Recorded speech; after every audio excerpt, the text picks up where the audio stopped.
What's going on, Dolphins family? Welcome back to Dolphins Daily, your go-to spot for everything Miami Dolphins. I'm Chris Kane, and today we've got some tough news to start with. Miami Dolphins linebacker coach Ryan Crow was arrested earlier today on domestic battery charges. Following the arrest, the team quickly placed him on administrative leave. The Dolphins also released a statement saying, "We are aware of the serious matter involving Ryan Crow and are currently gathering more information. Ryan has been placed on administrative leave effective immediately. We have been in communication with the NFL and will reserve further comment at this time." Now, this isn't just about reporting drama or headlines. It's bigger than that. This moment is a true test of the Dolphins' culture.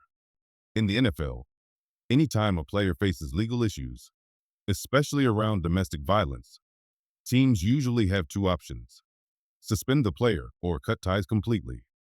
In recent years, the league has cracked down hard, and teams have often chosen to move on rather than risk the bad PR and damage to team morale. And before we dive into how this situation could impact the Dolphins locker room and leadership, make sure you subscribe to the channel, drop a like, and don't forget to hit that notification bell so you never miss your daily Dolphins updates. Now, let's keep moving.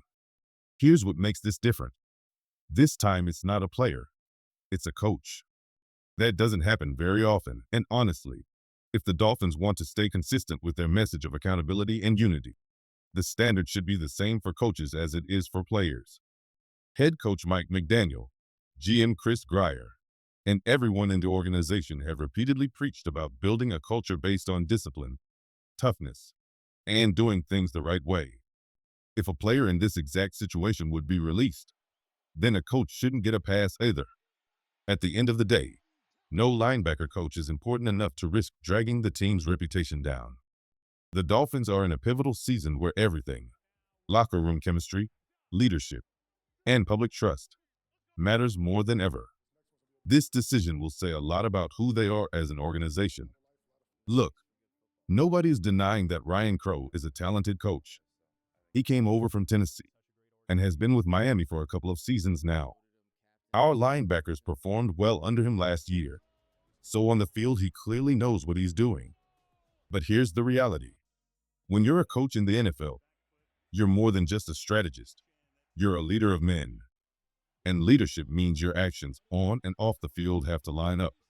You can't stand in front of a locker room telling players to fight for one another. Stay disciplined and represent the organization with pride. If your own personal choices tell a different story, that contradiction undermines everything. Right now, with eyewitness accounts, police reports, and the weight of this situation, the writing seems to be on the wall. And if a video surfaces, which, let's be honest, almost always happens eventually, then it's almost certain his time in Miami will come to an end. The NFL has been fighting for years to distance itself from domestic violence scandals, especially since the infamous Ray Rice incident. The league simply won't tolerate anything that even gives the perception of condoning this type of behavior. Now, this doesn't mean Crow's coaching career is over forever. He has a family, and maybe one day he'll get another chance elsewhere. But for the Dolphins right now, keeping him would send the wrong message. This team has already worked hard to clean up locker room issues, trading away players who didn't respect authority or buy into the culture. Allowing a coach with this cloud over him to keep leading players would create the very same problems Miami has been trying to eliminate. Think about it. These players have wives, mothers, daughters. If they're expected to trust a coach who's facing allegations like this, how do they take his words seriously? That disconnect can fracture a locker room faster than anything else. And if accountability is truly the standard this organization stands on, then the same rules that apply to the players must also apply to the coaches. At the end of the day, respect is non-negotiable. Without it, you can't lead. And without strong leadership, you can't win. The truth is, the Dolphins aren't short on coaching depth. If Ryan Crow is let go, and I believe it's only a matter of time, the staff has options. The assistant linebacker coach could step up, or the defensive line coach could temporarily handle double duty. Miami has built a strong defensive coaching room, so filling the gap won't be an issue. And honestly, timing matters. With the regular season less than 2 weeks away, the last thing this team needs is a lingering distraction. Carrying this storyline into week 1 would only take attention away from what's happening on the field. That's why I don't expect Crow to remain with the team longer than the next couple of days. It's just too much negative press at the worst possible time. But this isn't about chasing headlines. This is about the identity of the Dolphins. Mike McDaniel has been clear. Accountability, unity, and leadership are non-negotiable. If the standard is truly the same for everyone, players and coaches alike, then keeping Crow would undercut that message.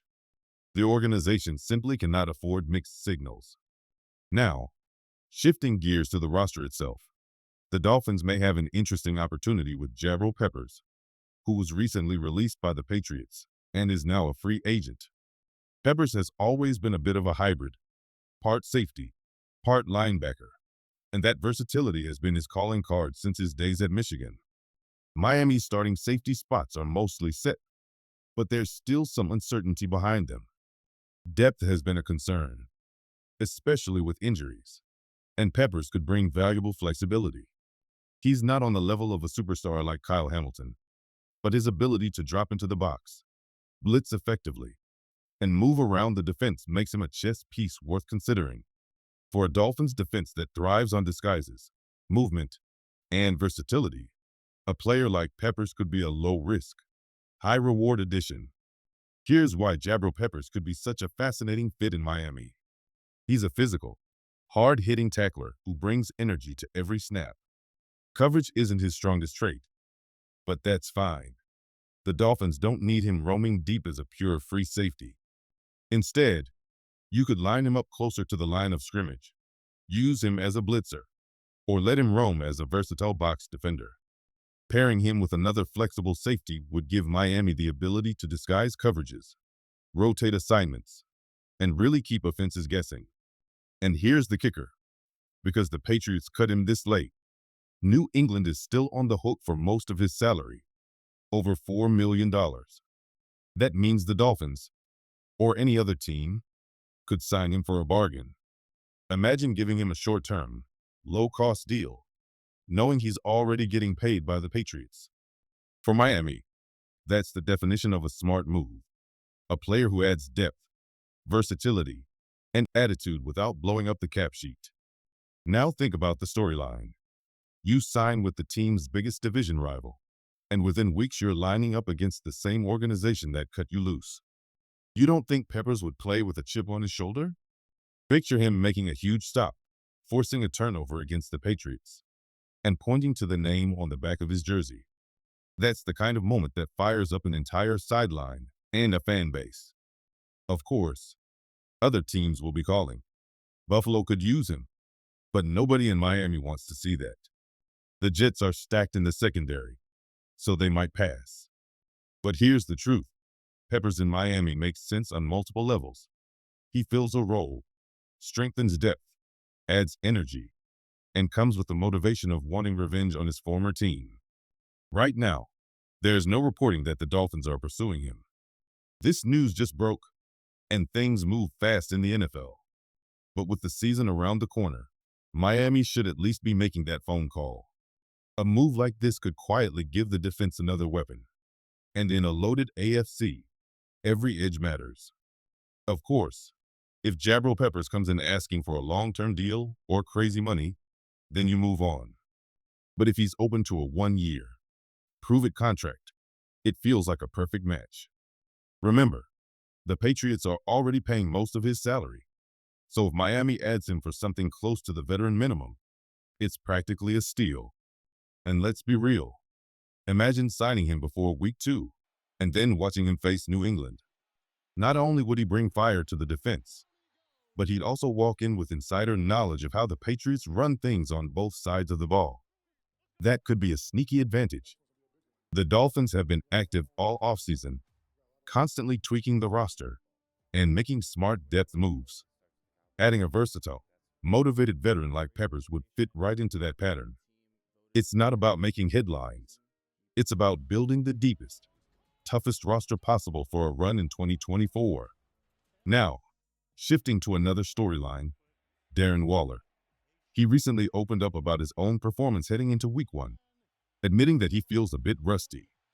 But he clarified, it's not about his body breaking down or being out of shape. It's about the finer details, the sharpness of his routes, the timing, and the ability to quickly read and react to the ball in the air.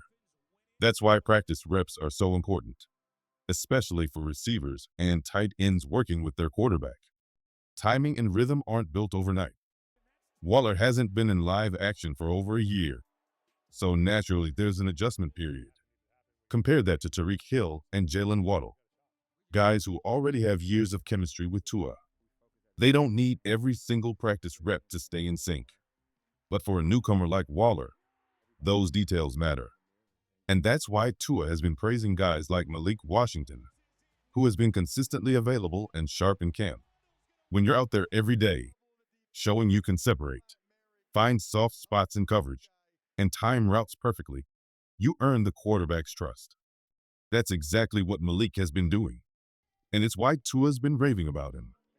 For Waller, the physical tools are still there, but until he builds that chemistry with Tua, there will be bumps in the road.